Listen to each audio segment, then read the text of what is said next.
Do you ever think, since your job is part of your job is to forecast like the effects of these policies, that you have, you've got probably 1 out of 6 people in this country here illegally, maybe 50 million illegal aliens, and the president said he wants to deport them. Then you have AI, and the projections there are massive labor market disruption, fewer people needed. You alluded to that a minute ago. Then you have the tariffs, and like we can guess is their effect, but we don't really know because we've never done it. And then you have the reaction from the rest of the world to those tariffs. Like there's so many huge factors that are effectively unknown, that are black boxes, really. Do you ever think like, wow, it's kind of hard to know what's going to happen? Look, it is. And I always think that you can never be 100% sure, but you can stay within sight of guardrails and keep moving forward. I can't remember. One of the Sunday morning shows I was on a couple of weeks ago, the commentator asked me, she said, "Can you guarantee me there won't be a recession?" And I said, "I can't guarantee you anything. There's nothing that tells me there should be one." So I believe that this is going to work, just like President Reagan believed that supply side economics was going to work. But what I do know, that the old system wasn't working. I think that's right. And if you look at a system that's not working, you got to be brave to change it. So what wasn't working? Would it have been really fun for me to come in and just keep issuing a lot of debt? And it's almost like a bodybuilder is taking steroids. Outside looks great. You're muscular. Inside, you're killing your vital organs. Yeah. That's what was going on here. But it would have been easy to keep pumping up the economy, borrowing a lot of money, creating a lot of government jobs. There was no controversy when we're doing all that. But you were going to end up in a calamity. If you go back and look, you look at the financial crisis in 07, 08, economy looked great right up until then. You go back and you look at the end of the dot-com bubble and then the whole credit problem with the fraud at WorldCom, Enron, some other companies. Economy looked great until it didn't. And I think one of the things that we won't get credit for, but that this administration will have done, is avoiding a financial calamity. Think about it, that they've done an analysis that one of the reasons 9/11 happened because the airlines didn't want to pay for reinforced doors. Yes. They kept pushing back. FAA didn't push hard enough. And now, we've got the reinforced doors. So I look at it, we're putting on the reinforced doors before the crash. What's the scramble, the lobbying scramble by foreign governments going to be like over the next 3 months? Because the president said yesterday, we're putting a universal tariff, one standard, but then of course each country's adjusted according to a lot of different factors, trade deficit, currency manipulation, regulation, and then tariffs. But, this is all, as you said, a moving picture. It's a developing situation. So like, if pick a country, Vietnam, China, I'm going to really try to bring pressure to bear on this administration to adjust those numbers. Like, what's that going to be like? It's going to be the president's decision. And I think his view is this has been going on for a long time for friends and foes. And we're going to see where this plays out. I think what's going to be more important than the discussion with countries is the discussion with companies. So what do companies want to do? As President Trump said yesterday, best way to get around the tariffs, build your factory here. Yeah. And what can we do here at Treasury to help that? We're pushing to get the tax bill done so we can guarantee the low taxes, full depreciation within the first year. We're working with Secretaries Burgum and Wright on energy security, and we're working on getting the regulations down.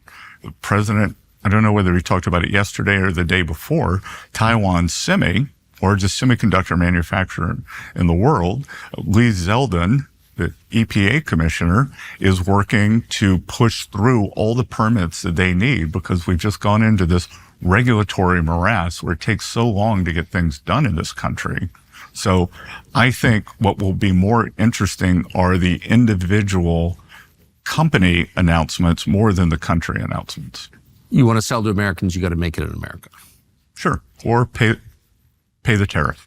Here's the facts of life you may not learn until you're older, but I'm going to tell you now. It's very hard to have a good time if you're wearing bad boots. In fact, it may be impossible, and that's why you need Tecovas.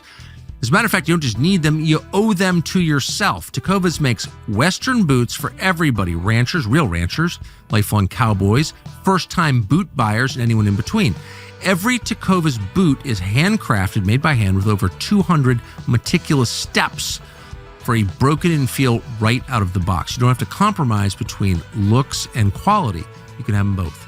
Whether it's a long day or a big night, Tecovas are built to last and impressed. You wouldn't believe the compliments people here get when they wear them out, which they do. Right now, get 10% off at tecovas.com/Tucker when you sign up for email and text alerts. That's 10% off at Tecova, TECOVAS.com/Tucker. So how is China as a nation going to, I mean, this is such a big challenge. It's directly in their face. It's about every country on the globe, but it's really more than any other country about China, I think it's fair to say. How are they going to respond? What's their retaliation look like? Well, I don't know if they can retaliate for a couple of reasons. If you look at the history, and I used to teach economic history, and when you look at the history, we are the debtor nation. Yes. We have the trade deficits. The surplus nation is in the weaker position because the Chinese business model, and Tucker, by the way, the Chinese business model and the economy are the most unbalanced, imbalanced in the history of the modern world. We've never seen anything like this in terms of their export level relative to their GDP, relative to their population. So I think it is going to be very difficult for them to try to change the model. They're in a deflationary recession/depression right now. They're trying to export their way out of it, and we let them do that. But I think that when you think the Chinese manufacturing system is like that old Disney movie with the brooms carrying the buckets. Yeah. There's nothing you can do. Like, that's their business model. It's not going to stop. Now, what could happen if you were to say, Scott, look, what's the dream scenario? That somehow there could be a deal where the U.S. and China, we want more manufacturing, which would mean a smaller part of the economy's consumption. The Chinese have this imbalanced economy with too much manufacturing, and actually the Chinese consumers really get the short end of the stick. So Chinese households, they're called in what's called the middle income trap. That could we do something together to say, okay, you rebalance, you consume more, manufacture less. We are going to consume less and manufacture more, and we'll be military rivals. There'll still be an economic rivalry, but we're going to level the playing field by a lot. Now, that's not going to happen tomorrow. That's not going to happen in a month. But over the next few years, they may have to come around because I think their business model is broken. I think President Trump's broken their business model with these tariffs. So you're describing, the famous scenario where if you take a bank loan, the bank is in charge. They can repossess whatever you borrowed against. But if you take a big enough loan, you're kind of in charge of the bank. Exactly. And they've just got such a big deficit with us that they need our markets. They can't survive without them. Are you confident that there's like a clear enough channel of communication between the two governments that the details can be worked out and that nothing will go crazy in the meantime? Well, I think what gives me a lot of confidence is the relationship between President Trump and Chairman Xi.